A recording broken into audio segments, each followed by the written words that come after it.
নরসিংদীর রায়পুরায় সাবেক প্রেসিডেন্ট ও জাতীয় পার্টির প্রতিষ্ঠাতা চেয়ারম্যান হোসাইন মোহাম্মদ এরশাদের পঞ্চম মৃত্যুবার্ষিকী পালিত হয়েছে।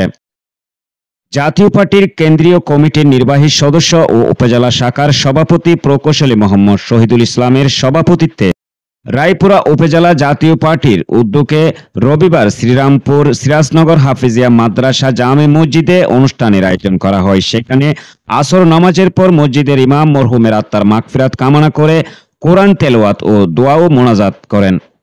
এই সময় উপস্থিত ছিলেন রায়পুরা উপজেলা জাতীয় পার্টির সাধারণ সম্পাদক মোহাম্মদ শামসুজ্জামান ভূঁইয়া জামান, সিনিয়র সহসভাপতি মোহাম্মদ গোলাপ মিয়া, যুগ্ম সাধারণ সম্পাদক তফজ্জল হোসেন টেলু, সাংগঠনিক সম্পাদক তাজুল ইসলাম বাদল, মোহাম্মদ মোশাররফ, কৃষি বিষয়ক সম্পাদক মানিক মিয়া, সদস্য হাবিবুর রহমান মরজাল, ইউনিয়ন জাতীয় পার্টির সভাপতি মানিক, সাধারণ সম্পাদক মোহাম্মদ বিল্লাল হোসেন, মহেশপুর ইউনিয়ন সভাপতি নাজির উদ্দিন সহ অন্যান্য ইউনিয়নের সকল নেতৃবৃন্দগণ।